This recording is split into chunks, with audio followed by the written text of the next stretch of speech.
members from the Department of Treasury that will be joining us today. We have myself, who's from the School Review and Fiscal Accountability Division.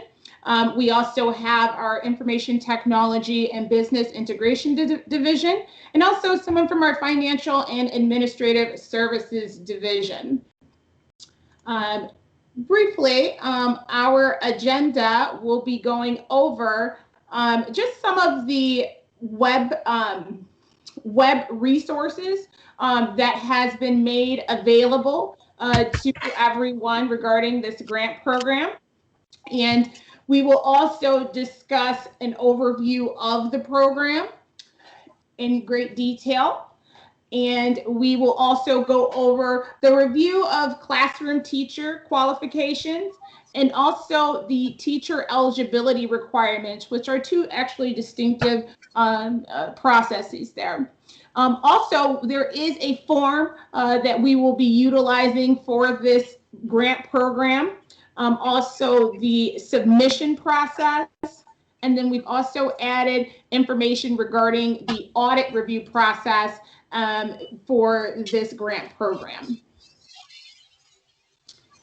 And I'm going to start by going over some of the broader things of this. So prior to launching the grant program, we have had the opportunity to work with a number of the associations to learn more about the programs for Head Start, GSRP, Head Start, and adult education and the special education teachers for that age group of 18 to 26. So we've had a couple of meetings to assist us with the FAQ. So we have tailored some of our presentation to accommodate some of the unique entities that we have right now for this particular grant program. What I'm going to do right now is I'm going to share my screen. We have developed a number of resources that I believe will be great resources as you begin the process of filling out your certification form, but also as you navigate some of the details of this particular grant program. So we do have a website here that is set up.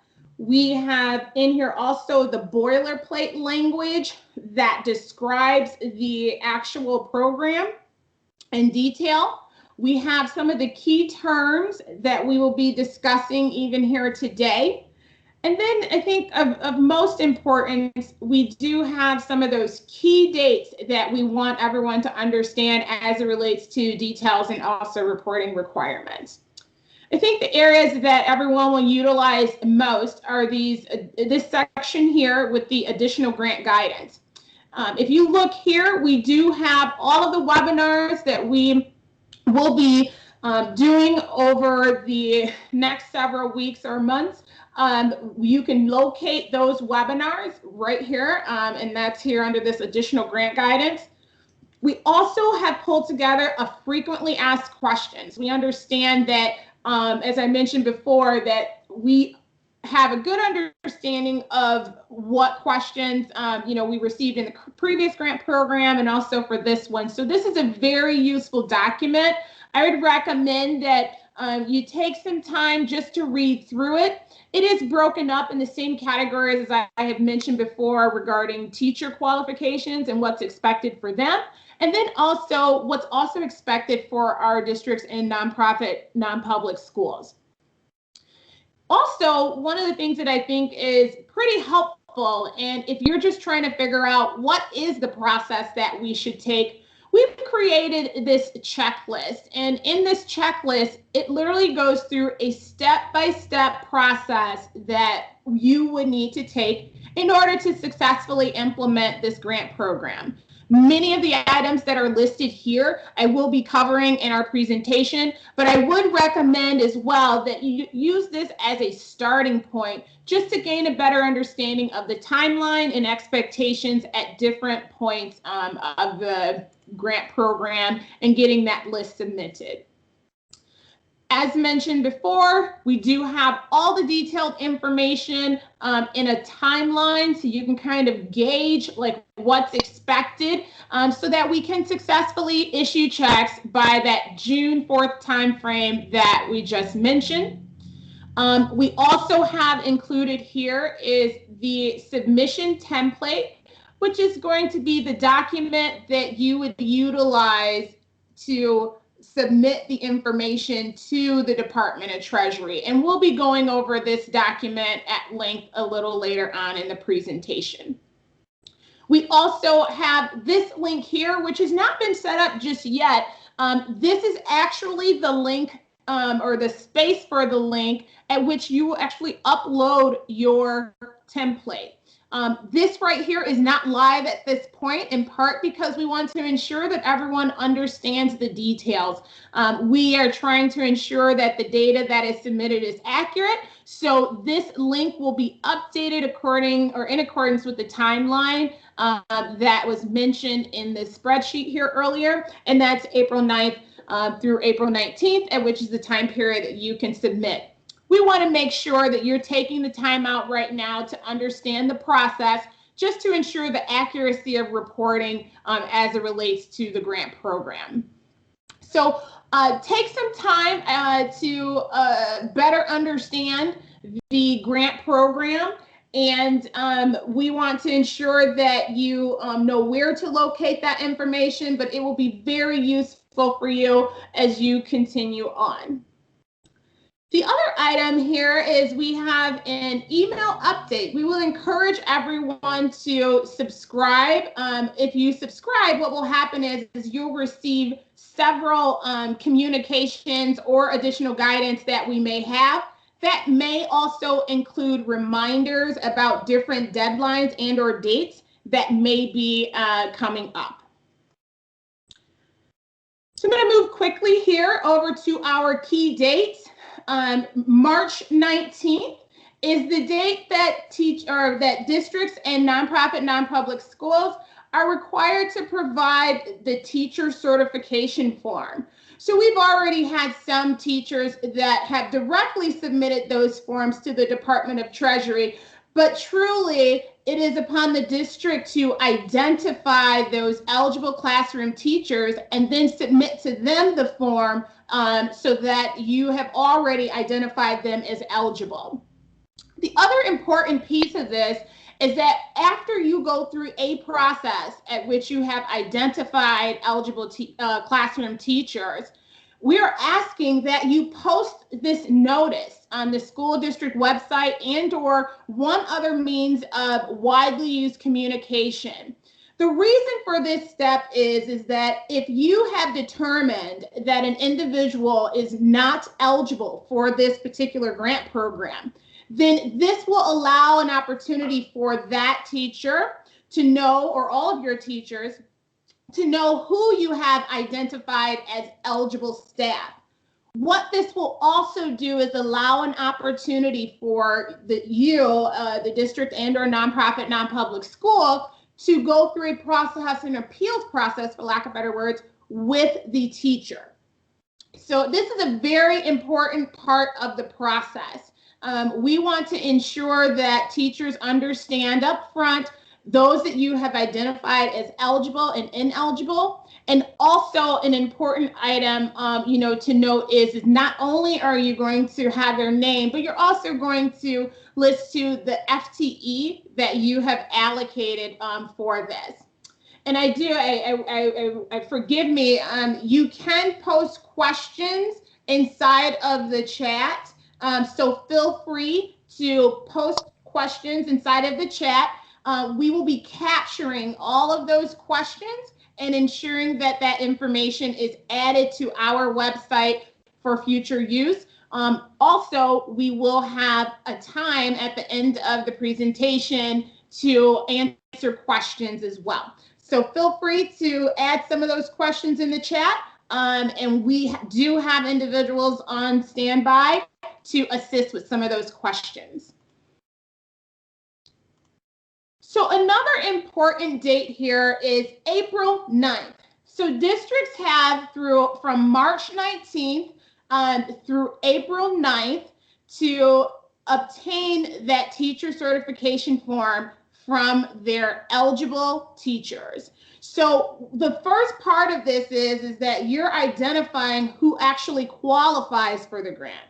And then the teachers are then responsible for certifying to you that they have met the requirements that have been listed.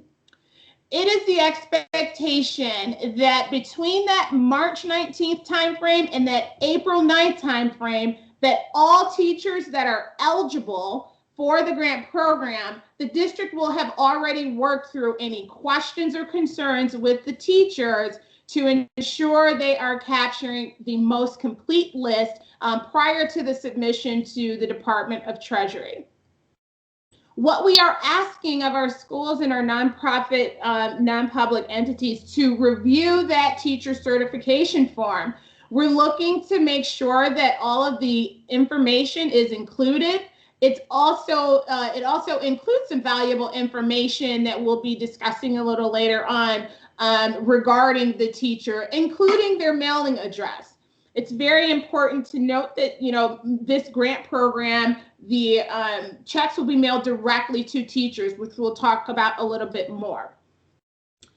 Districts and nonprofit, non-public schools are eligible to submit their list as early as April 9th, but no later than April 19th. So this gives our teachers and also our districts and nonprofit, non-public schools to work with their teachers in their districts in pulling these lists together in advance of that date. Lastly, very important to note, it is our anticipation to distribute these checks around June 4th, on or about June 4th. And so it's very, very important in order for us to hit these deadlines and go through our process to review the data that has been submitted. We are encouraging all of our districts to spend extra time ensuring that the information that they have submitted is in fact accurate. So when we talk about the grant program, I think I had mentioned earlier, so there was $2.5 million allocated to teachers that spent some extra time working during those hazard conditions during the time and or period of shutdown. And this program is truly designed to recognize the hard work that many of our teachers have done during that period of shutdown.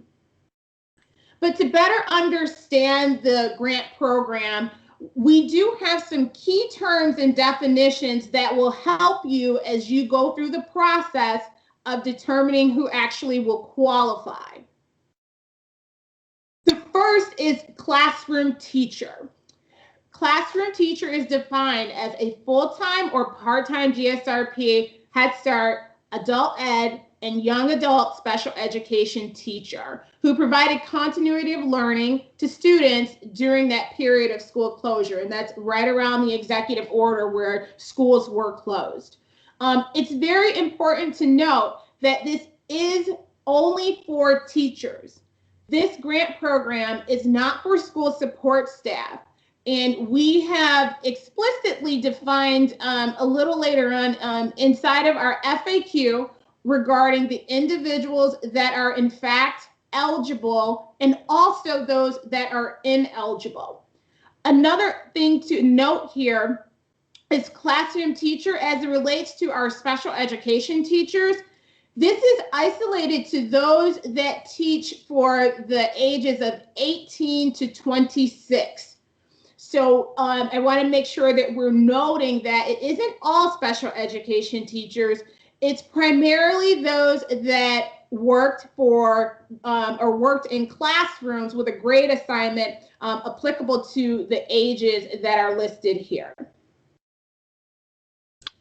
Another key term, which I think we want to make sure we specify here, is a school district. We all recognize that there are several types of districts within our state. This is the traditional school districts. So this is the public school academies, the ISDs, the, the LEAs, the ones that we are familiar with. The other key term and or definition that I would like everyone to note is that this is for the nonprofit, non-public schools. We recognize that many of the Head Start and GSRP programs may be run through those nonprofit entities. So please note that if you are a nonprofit and you are administering any of these programs, then you would be identified here in this particular definition. Now we're going to move on to our classroom teacher qualifications. And Public Act 257 provides that eligible classroom teachers must meet 3 specific criteria to receive the grant program.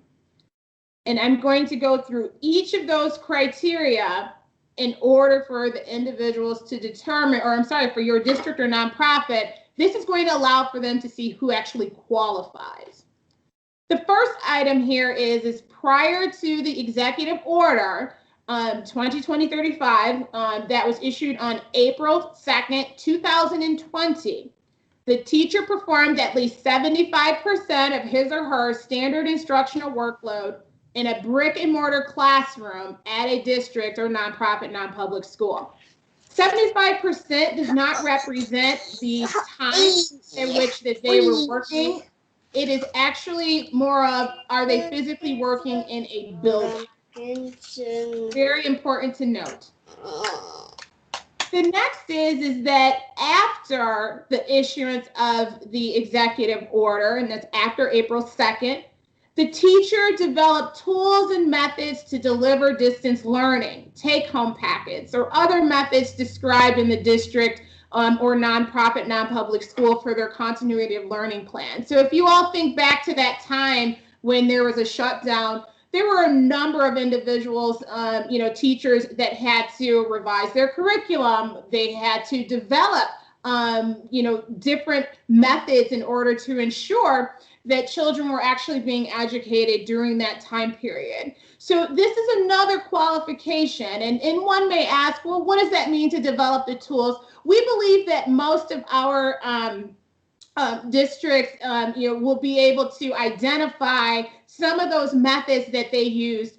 For the most part, that continuity of learning plan, just as a reminder, was the document and or the plan that different entities put together to ensure that they could provide learning to the kids during this remote work period. The last of the 3 qualifications is that the teacher is going to certify to the district that he or she worked that additional time spent outside of normal working hours.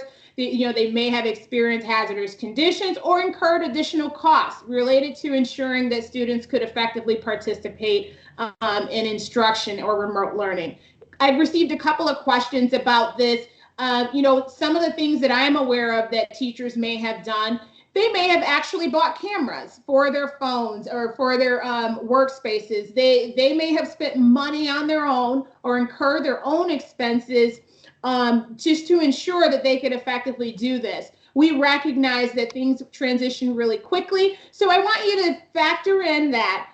When I say outside of normal working hours, we do recognize that this is not explicit to quote unquote overtime, so I want to make sure that we are clarifying with those different structures as it relates to the employees or teachers that may be in your school district or your nonprofit, non-public entity. Now, as we get into, again, some of the requirements, now those are the items that the district is going to look at to see and or determine who would actually qualify for the grant program.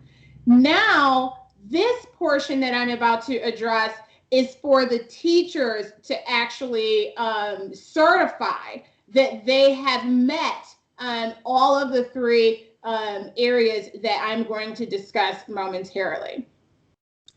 So again, as we mentioned before, that they are certifying to you that they worked and performed at least 75% of their instruction, again, in that brick and mortar. They, again, meaning the teachers, they are certifying that they develop tools and methods to deliver, the instruction during the time of closure. And again, they are certifying to you that they have experienced any of these three items. Now, one of the things that we have described here, and you can see in some of the language that they must put this in the form and manner as the Department of Treasury has described. There is a form that has been created that is on the website to assist teachers and also districts with this process. So what we have here, it's a teacher certification form. All of the information that is shown here will assist you as the district or nonprofit, non-public entity with the information that you will need in order to capture the information that the department will need in order to adequately issue checks directly to our teachers. The first section here is just the traditional information that you may have, that a teacher may have. What that means is they need to name their district or their nonprofit, non-public school name. So for instance, if you are, let's say that you are working subrecipient and you work for a nonprofit, you would list that nonprofit school name. You would not have to list the ISD in some of these instances here. You have the requester's name, first and last name. They have the social security number. We're going to talk a little bit about that momentarily. The mailing address, the city, the state, the zip code, and also the email address, because what we have found is sometimes we need to reach back out to some of our teachers just to ensure, this information here is accurate. So here we have the social security numbers. And one of the things that's highlighted throughout this and also throughout the FAQ is that this certification form is actually for the use of the district. This form should not be sent back to the Department of Treasury. This form is actually a resource for you so that you have this on record, so that you have the information needed to certify that the teacher has actually met the requirements as described for the grant program. Very important piece here is the classroom teacher type. So when a teacher obtains this form, the expectation is that they will check the box that relates to the teaching position that they have. So if they are GSRP, they would click here. What we have done to help simplify this process and also assist you in identifying who is actually eligible and who is actually ineligible, we have noted here who is actually eligible. So if I am a GSRP teacher, I have to be either a lead teacher or an associate teacher. Both of these terms are specific to the implementation manual for GSRP. So we have utilized the terms that are defined in the implementation manual, but you must be a lead teacher or an associate teacher to qualify for this grant program. Similar to Head Start. So if they check Head Start, this is limited to only the early Head Start center-based teachers, the Head Start center-based teachers, and the Head Start assistant teachers. Same for young adult. This is very important. This is only for the teachers. If you are school support, then you would not be considered eligible for this grant program for this particular category. And we also have noted here that this is for instructional personnel only, with those grade assignments that have been listed here for 18 to 26.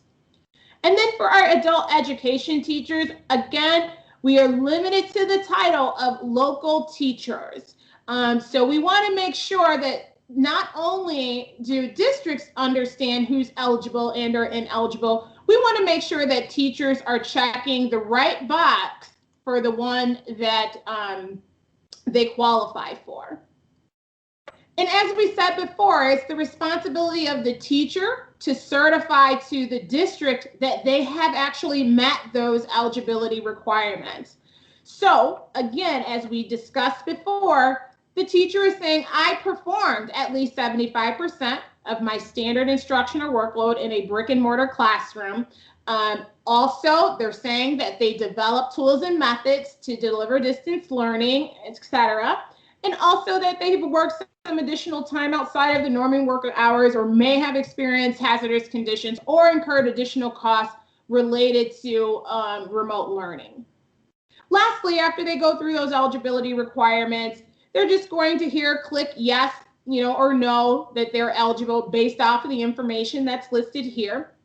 And then they're going to sign. And electronic signatures are, acceptable. So I know that we are still working in remote in some areas throughout our state. So electronic signatures are actually okay. Again, this form should not be sent to the Department of Treasury. This form should be sent to the district and the district alone. Also, it's very important to note, this is subject to audit. So what that means is that this form must be retained for 7 years. So it is the expectation that our districts will keep this form on file. And we'll talk about it a little later on. And, you may actually be contacted just to affirm that you actually have this form as it relates to our audit process. We have also added on the instruction page the definitions that we've just described. We've also here defined the regularly and continuously work under contracts. So, we've defined all of these here. And then we took it one step further on this. We actually went and listed out the positions that are also ineligible. So, for example, early Head Start or Head Start Director, they're not eligible. Fiscal officers are not eligible. Education management consultants are not eligible. Child and family service staff, not eligible. Family child care providers, they're not eligible. Child development specialists. This is it's limited to the positions that we just described up on the further up here on the certification form. And all of that information with those specific positions can also be found in the FAQ. All right, so we've gone through the teacher certification form. Again, the appeals process is a very important piece of this because we want to ensure that teachers are aware whether or not they are eligible. So again, this form is to be used for classroom teachers to certify their eligibility. This form must be submitted to districts or nonprofit, non-public schools no later than April 9th. Teachers and school support staff who received a full payment for the 2 grant programs, the teacher and school support COVID-19 grant programs, are ineligible for this GSRP Head Start Adult Education and Young Adult Special Education Teacher COVID-19 grant program. So what that means is that if you compiled your list for the 2 previous grant programs and you have individuals that received a full payment, then those individuals would not be eligible for this new grant program. And this also will be something that will be checked, later on. Another important item to note, as I mentioned, this form is subject to audit. Further, again, we just want to make sure that you're retaining this for 7 years, and we do not want teachers to send this form to the Michigan Department of Treasury. As you can see, there is some sensitive information on here, especially as it relates to their Social Security numbers. So we want to make sure that they aren't putting themselves in a compromising space by sending personal information via email. And I wanted to take a little bit more time again to talk about that teacher appeals process. So let's say that your district has identified individuals during this time period, and you recognize that someone reaches out and they say, I think that I should be eligible for this. What we are asking you to do, again, you're going to post notice of those that are eligible. And then once you post that notice, any teacher that may feel that they should be eligible for this, you're going to allow an opportunity for a written appeal. We want to ensure that we aren't missing anyone, or you aren't missing anyone. So this is that opportunity for you all to work with your teachers just to ensure you have captured all of the individuals that would be eligible. So it's very important to note the date that you've posted this information, the manner at which you distributed that to your teachers, but also if you identify someone that submitted and you say that they are ineligible, the expectation is that you're going to let the teachers know in writing why they were actually ineligible for the grant program. And again, we are asking that that information is retained for 7 years. So now that you have sent out your eligibility, or you've determined who's eligible, you've gone through some sort of appeals process for those that may believe that they are eligible or ineligible for any appeals. And then also you have distributed that 5741 form, and then you've received that back for review. The next thing is to discuss the submission process. And that being said, I'm going to transition over to someone from our IT team, Bo, that can provide some guidance as it relates to that. Thank you very much, Jessica. Can you hear me all right? Yes. All right, I'm going to share my screen here, and we're going to, let me pull up the website here where you can find this template. So the submission template is right here. When you click on it, it will pull up our blank.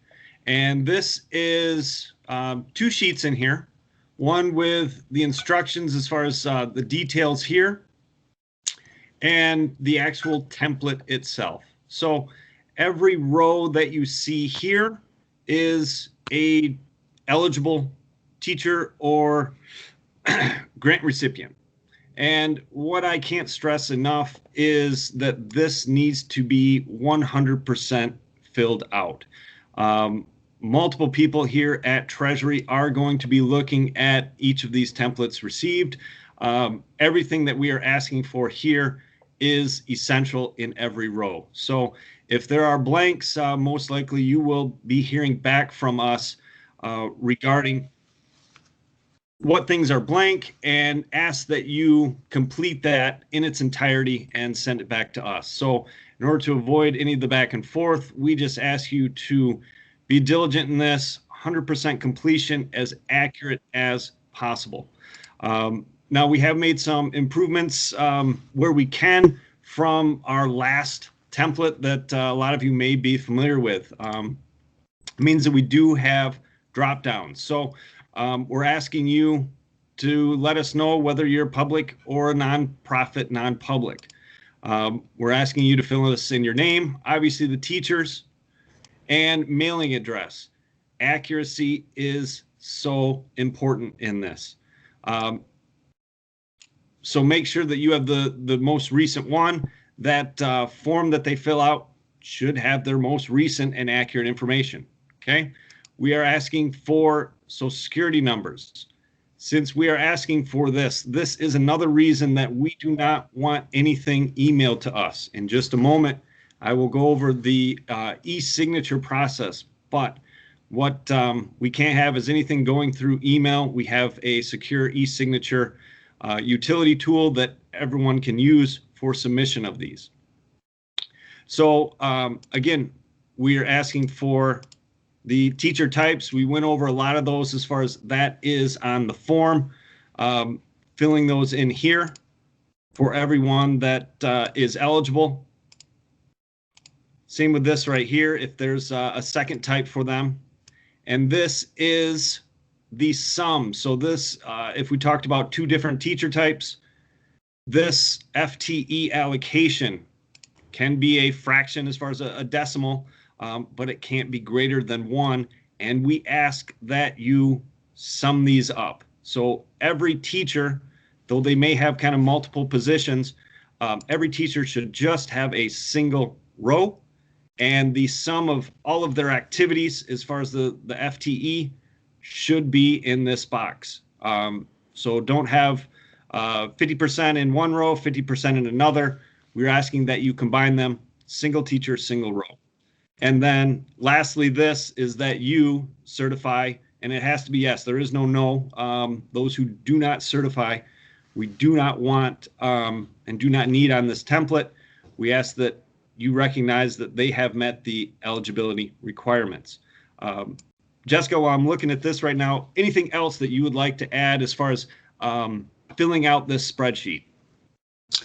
The only other thing I would say to note is as it relates to the district name, again, that would be the entity that the teacher is actually working for, or the employer of record. That's probably the best way to approach that.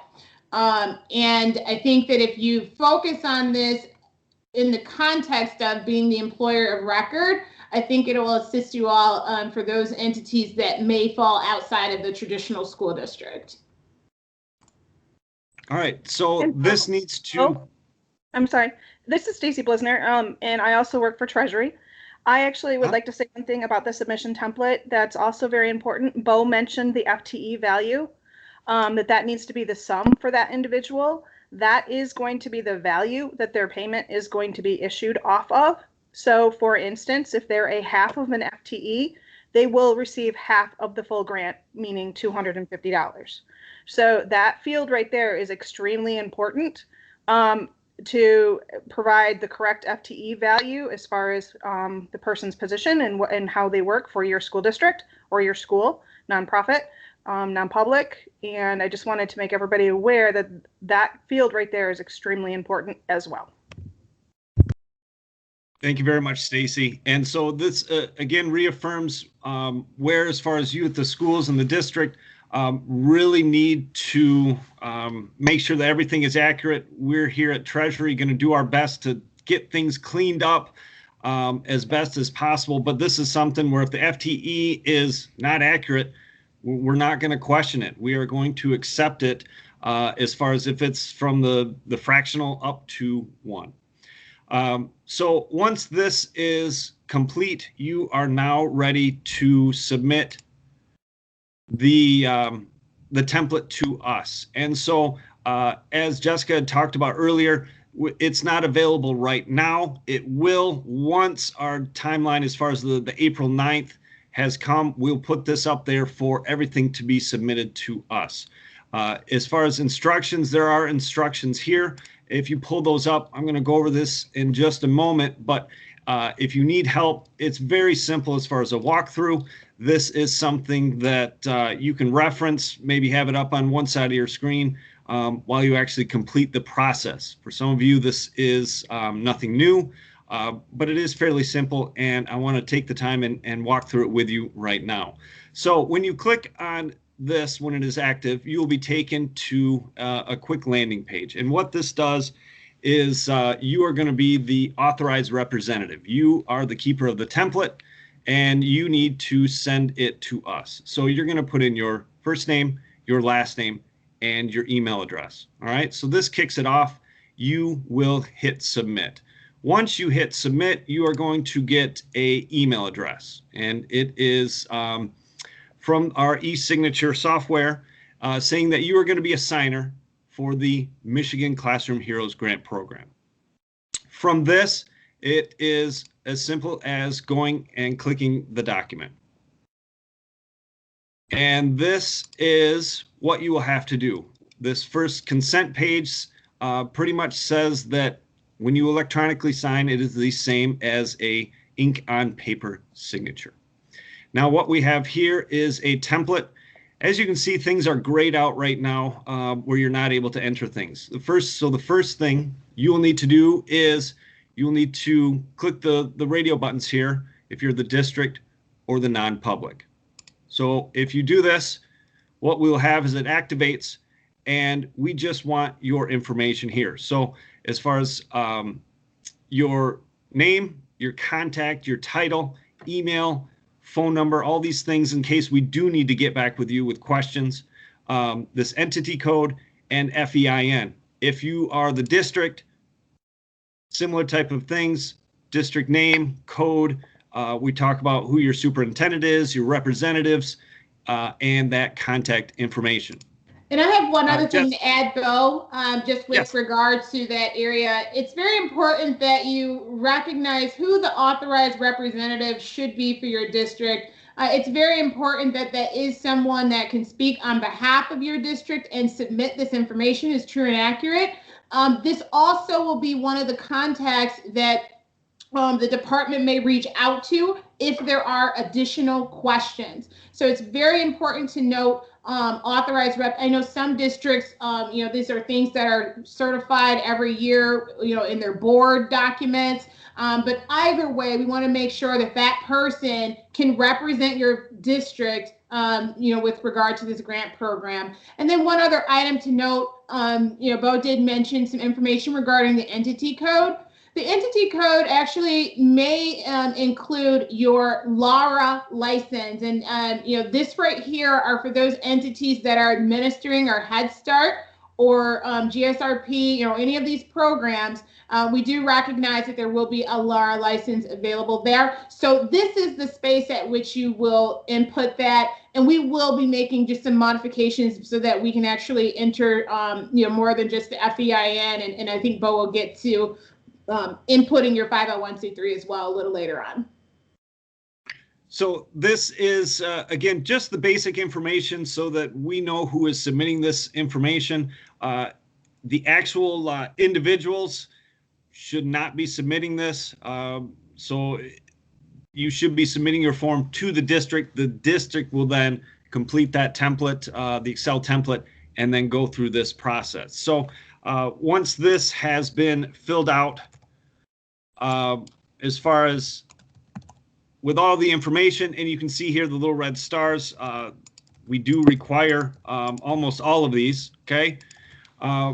What you also need to do is in this sidebar here is where there's an upload. So you will need to upload your files here. So this is where your Excel template goes. You can drag and drop. You can also browse and get those attached. For the individuals who are the nonprofits, you have a requirement to send us the nonprofit documentation. So what we ask that you do is your 501c3 proofs. We ask that you send those and upload them as well. So both of those need to be added. If you're the nonprofit, if you are just the district, we just need your template plus the required fields over here. So once those are completed, this is, we talked about as far as, here's our Lara stuff, Jessica. So we have those here. We ask that you, if you're the nonprofit, click this, and then you will sign it. And that will, you'll complete the process. At that point, staff here at Treasury, including myself, will get notified of your submission and we'll begin working on those. All right. So you may not hear back from us. If you don't hear back from us, assume that everything is accurate. If we do find some issues, again, you let us know your contact information. We will be reaching out to you with questions, concerns, or ask you to complete it more thoroughly, the template. At this time, Jessica, anything lastly that you would like to add while I have this up? No, it's just really important that you do include all the documentation that is required. Of note, the 501c3 and also some of the Lara information, which is actually a good segue as we discuss now the audit process. And so that being said, Bo, if you're going to wrap that up, I will transition over now to Stacy, who can describe, or that will describe the audit process.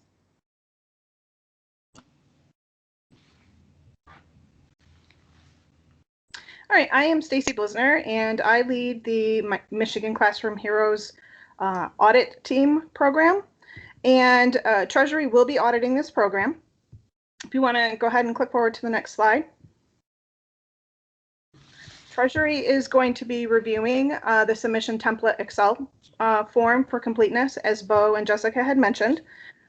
We are also going to be reviewing a sample of the forms, the 5734 forms.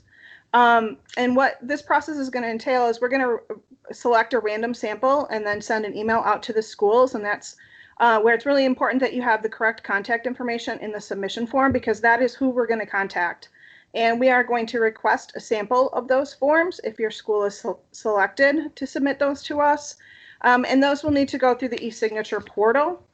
We do not want that information emailed back to Treasury in any way. That needs to go through the e-signature portal. And one of the improvements that Treasury made to this process is that the link to that portal will be included in that email. It'll be all one communication regarding the forms 5741. And Jessica, if you don't mind, can you bring up form 5741 again real quick?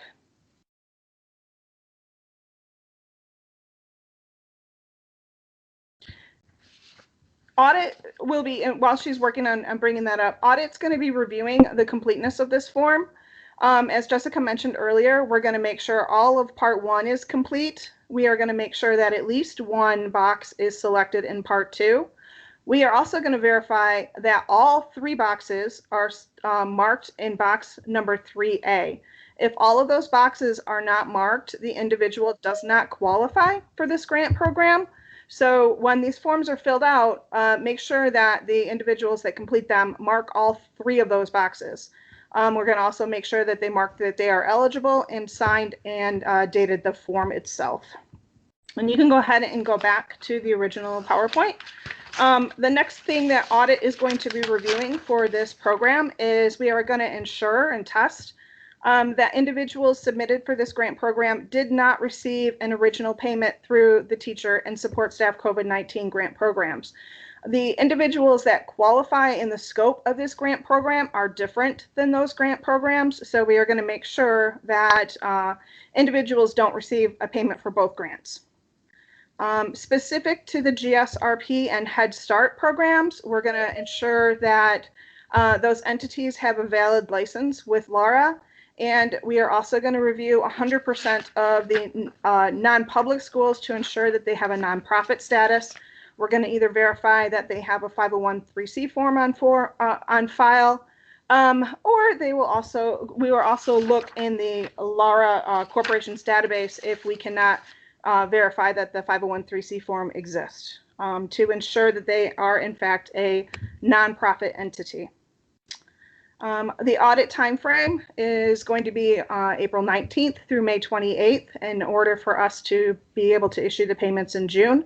So Treasury Audit's team may reach out to you for additional information during this time frame. And as far as corrected addresses, we understand and we have learned from the original grant program that individuals move. So if the original address that you submitted in your template in the outset of this of this program, if anybody has moved or their addresses have changed, we will need their updated addresses by April 23rd, and there will be a template available for individuals to do that. And we will issue payments on or around June 4th for this audit program. All right. Thank you so much, Stacy. And one of the, we have a bunch of contact information here. Again, this will be posted on our website. We have a general program questions that we'll have, that will be addressed here. This is the main email that you can utilize for questions. We recognize too that at some point when you get to the submission process, if you are running into questions specific to the information that Bo described earlier on, we do have another email here for the technical support. And then, as Stacey has mentioned, there may be times at which audit may reach out to your district, and you will be able to utilize or you will see an email coming from this particular email as it relates to audit. We do have a call center that has been stood up to assist districts and nonprofit, non-public schools with regard to the grant program. And the number for that is 517-241-6000. And then, as we've discussed earlier, we do have the website that is stood up at which you will be able to access all of the documents that we discussed today. So I have been taking a look at the chat bar here. There were a couple of questions, I would say several questions that came in regarding to who's eligible and who is ineligible. And I do see several here with regard to early childhood programs.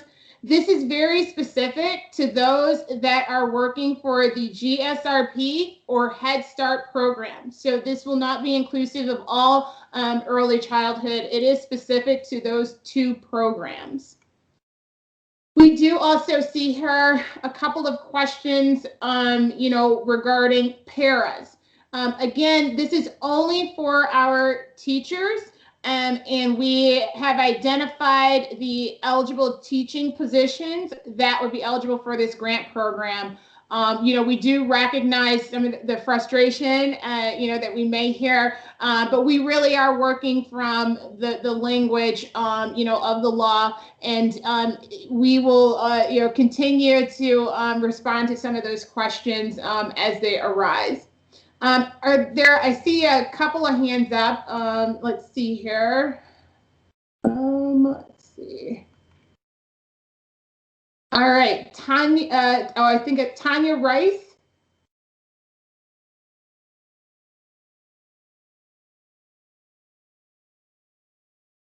Hi, Tanya, you may be on mute. All right, Sherry Kay. Thank you so much. Can you just explain what the thought process was to exclude the support staff in for those programs? Because this does exclude our social workers, psychologists, and ancillary staff, and those people were previously included in the grant that we just completed. Yeah, unfortunately, the Department of Treasury is the administrator of the grant program. State law really did define who was eligible, so we're just administering it as defined by the state law. And we do understand that a lot of individuals have done, a lot of work, during this time and or period of closure, but the law was really specific, and the Department of Treasury is administering that law. And then what about the preschool programs? We do have some pre-K preschool programs that are, we consider them like Head Start.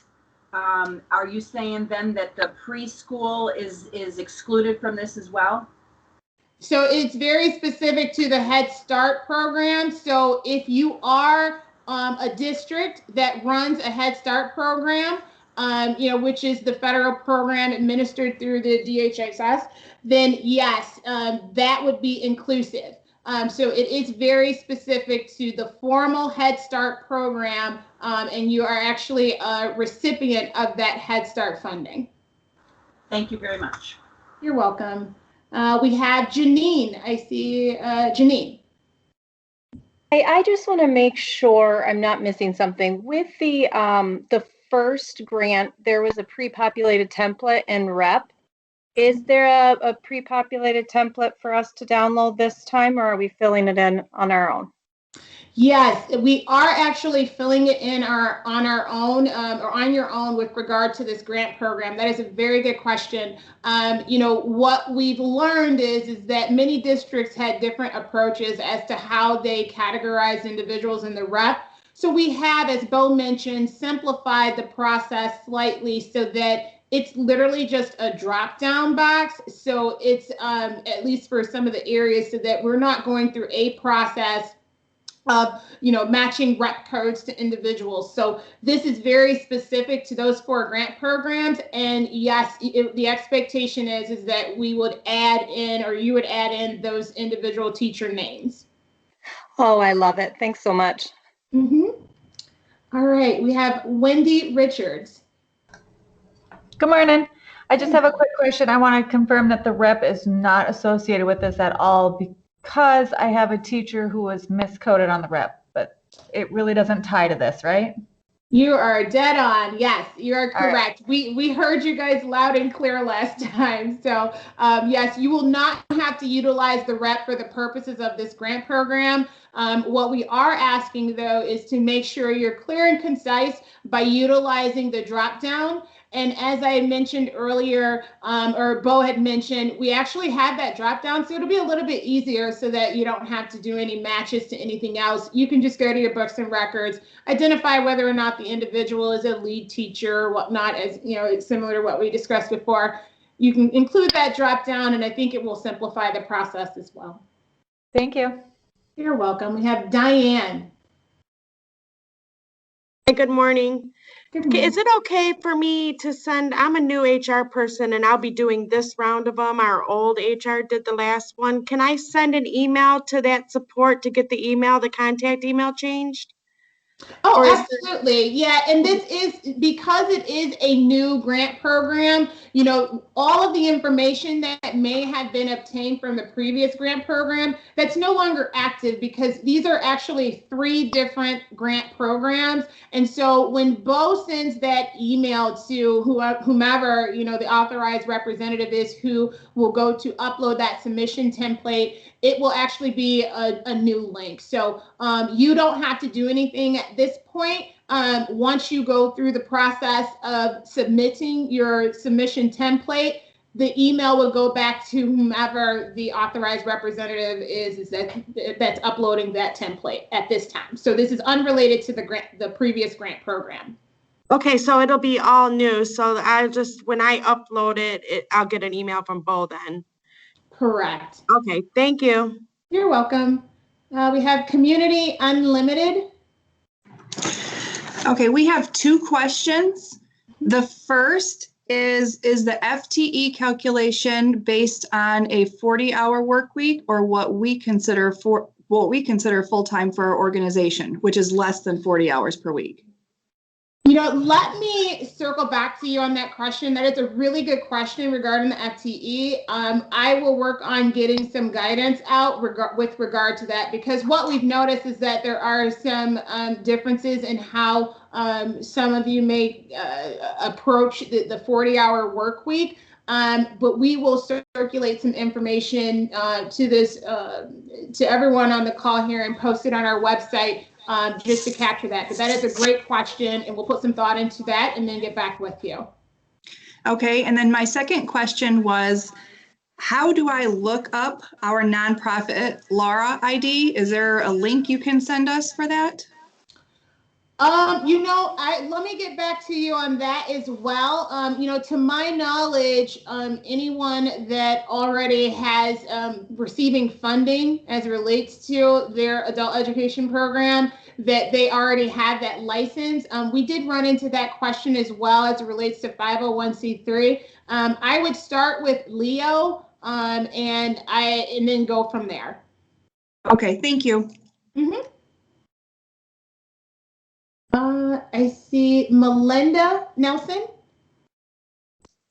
Hi, I work for Kalamazoo RESA. We're going to be supporting some of the local schools as well and doing their submission, even though they're gathering their own paperwork.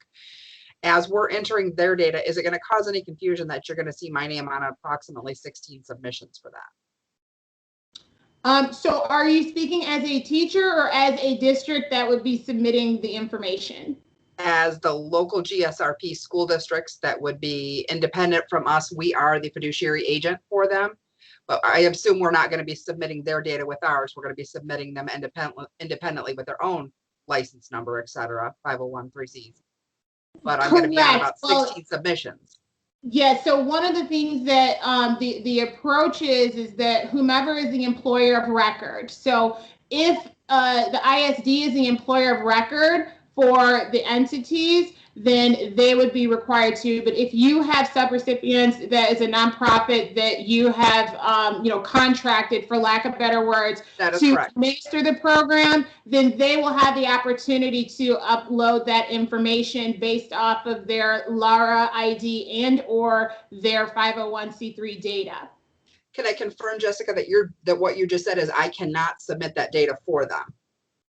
Well, I think it's very specific to whom the employer of record is for the grant program. So if the ISD runs their own GSRP program, then I would expect that the ISD would list the teachers that fall under the GSRP program. If you have contracted and or working with an outside entity that's a nonprofit, then the nonprofit would be expected to do that if they are the employer of record for those individuals. Thank you. Mm-hmm. All right, we have James. Actually, it's Becky. Sorry. Oh, hi, I'm Becky. using his account. Based on what Melinda just had mentioned, so we're an ISD. We are the employer of record for 3 school district GSRPs. But they are the subrecipient. They have the license. So our ISD does not have a license. How would we address that? Because we're the employer of record. Yeah, that's a great question. So you're the employer of record. It would be expected that you would import for those 3 entities if you are the employer of record. So if you are an ISD that has your own GSRP program, and the expectation is that you would be the one that would be submitting on behalf of those entities if you're the one that's the employer of record. But we won't have a license number because we are not the licensee. Oh, absolutely. Let me rephrase that. So you would be utilizing your district code that's listed in the EEM. Okay, perfect. Mm-hmm. Renee. Hi, I'm also an ISD representative, and if a teacher missed a deadline on the first Heroes Grant and could fall under the young adult special ed teacher category, can they apply for this grant if they missed out on the first one? So to better understand your question, this is a new grant program. The question would be is whether or not that individual was actually or actually received payment. So if I guess to define the word missed, if the individual has not received payment for the last grant program and they are eligible for this program, then you can submit on their behalf. So they missed the deadline and did not get payment. They can apply for this one. Correct. This is a separate grant program. So anything from the previous grant program regarding, missed deadlines, all of this is very specific to the teachers that have been identified, which are the young adult special education for those 2 grade assignments. So yes, you would be able to submit for that individual if they did not receive payment from the previous grant program. Okay, can I ask one more question? Sure. So we have an early childhood employees, and so we assign them to titles like early childhood special ed teacher, or they might be teacher consultants for the infant toddler. So are they eligible at all under this criteria? Can you restate that? Because I guess to best describe it, I recognize that early childhood is a term that is used, it's a general term that's used for individuals that may be providing services for that pre-K group. If those individuals are not a part of the GSRP or Head Start program, then they would not be eligible for this particular grant program. Got it. Thank you. You're welcome. We have Tara.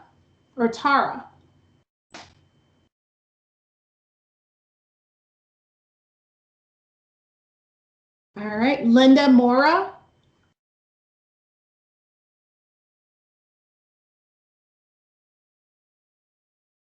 Tanya Rice. Yes, hello. I had a couple of questions. I have put one in the chat in regards to the trainable aids for special needs. Since they are not included in this grant, will there be another grant that's going to be provided for them?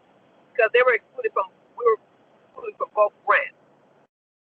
You know, unfortunately, I'm unaware of the legislature passing anything else at this moment in time.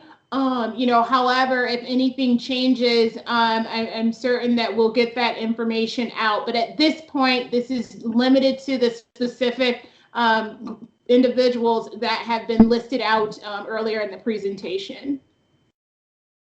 Okay, I have one more question. Okay. Okay. The other question was, I see on the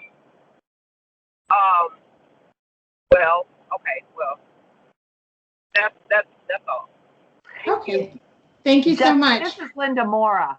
So I had two things. One is if a part-time associate teacher, because you had half-day classes, I'm assuming they'd be your 0.5 FTE because they only taught half the day and had another assignment that wasn't GSRP for their other part of their job. Yes, correct. It is specific to the time that they are allocating to the specific programs that have been identified. That is a great question. Then my second question is, our district contracts out their preschool people, including the GSRP. They're paid by a third party. So who do you define as their employer? I, as a district and their director, all of the programming and rules and setting their wages is all through the school district, but they are paid by a third party. So can the school district still submit all this on their behalf? Yes, that would actually fall along the definition of working or continuously under contract. So if they did contract that out, it still would be the responsibility of the district to submit, but that would fall under the definition of continuously working under contract. Okay, thank you. You're welcome. We have Mark. Hello, thank you for all your work on this grant. I know you guys are responsible for implementing it and didn't write the rules, so thank you, and that's well recognized. The question I have regarding Form 5741, the signature and date lines, they don't seem to be fillable like the other parts of the form. Is that possible that those two boxes can be fillable as well to make the electronic signature much easier for folks? That is a great question. Let me check with our forms team and see if we can make some changes to that. Thank you for that. That's a good question. So I will jot that down, Mark, and then we'll follow up regarding that question. Thank you. All right, we have Tanya. Hi, Jessica. I have a question regarding eligibility. I work for a community action agency that is under the county umbrella.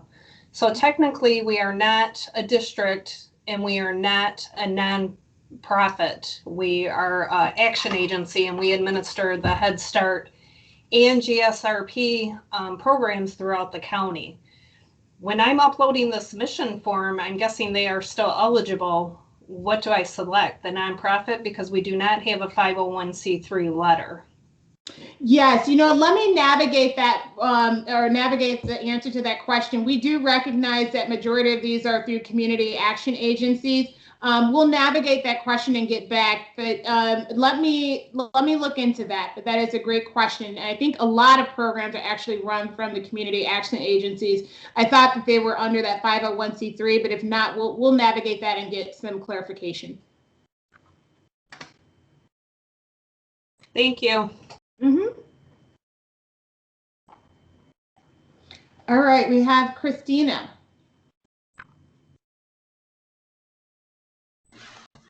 Hi, I have a question similar to the last person. We're an ISD, and so we have subcontractors, some of which are nonprofit parochial schools, but some of them are daycare centers. So would they be eligible for those teachers that are our subcontractors that have GSRP classrooms in their center, but are not nonprofit? Unfortunately, this is limited to those that are nonprofit. So the ones that are working in the for-profit childcare center, they would be ineligible to participate in the grant program. Okay, I wanted to clarify that. Thank you. You're welcome. We have Kate, Greg, and then Adrian, and then we'll, conclude shortly. Hi, so my question is, what is the meaning behind the ages of the 18 to 26? So for a lot of our special ed programs, at least in the state of Michigan, we're required to provide educational services to children beyond the age of 18. And so this is specific to the teachers that are providing services to those children in those specific grade assignments. Okay, so if you have 4 and 5-year-olds, you're fine in the GSRP program. I'm sorry, can you restate that? If you have 4 and 5-year-olds in the GSRP program, then would I qualify in that way or no? If you are a part of the GSRP program and teaching, are you asking as a teacher or I'm sorry, as a district? I just want to clarify that. Teacher, sorry. Oh, yeah. Okay. Yes. Teachers that teach in the GSRP program would be considered eligible for this grant program. So if you are a part of that program in your district, then yes, you would be eligible as long as you fall into the qualifications and meet the eligibility requirements that have been identified on that form. You have to have those 3 things for the grant, correct? Yep, correct. Awesome. Thank you so much. You're welcome. And then we had one more person, Adrian. I have a question. As a nonprofit agency with Head Start sites, I just need clarification about the Lara license. Am I including the license for all of our sites, or is there a different Lara license I should be looking for in terms of our agency? So to better understand your question, are you saying that you have multiple sites and you are the employer of record? Yes. We are grantee under a nonprofit and we have 7 sites who are licensed separately. It would be the expectation that you would be the one that would supply that information under your license as the employer of record. So my agency should have 1 license, or I'm including the license of all the individual sites? It would be specific to whomever the employer of record is for the individual teachers that would fall under those grant programs. So again, if you are the employer of record, then you would be the one that would be responsible for gathering that information for the purposes of this grant program. Okay, but one more question. So is it all going on 1 form, or is it going on 7 different forms with different licenses? That is a good question. Let me get back to you on that as to the right way for that to be submitted. And then we'll get back to you because I think that is a very good question. Okay, thank you. Makes sense to me. I want to thank each of you. These are all very good questions.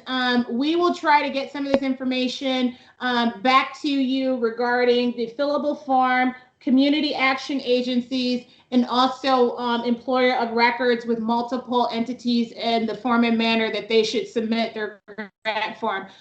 We do appreciate everyone taking their time out to meet with us today. Please do go back to that grant program, the website, to obtain that information. We want to remind everyone to really focus on that appeals process because we want to make sure that your teachers are aware of whom you've identified as eligible. So let's spend the next, several weeks. Obviously, we have until that April 9th timeframe. So if you can define your process for appeals and talk this through, it will be very helpful for your teachers. And that's what we've learned, through this grant program or the previous one, is spend that extra time really communicating to help them understand, the determinations that have been made. So we want to thank each of you This meeting has been recorded. It will be posted on our website. And if you have any questions, don't hesitate to send it to the email box that's been listed, or you can reach out to the call center. So thank you guys, and thank you all the presenters that worked with us today. Goodbye.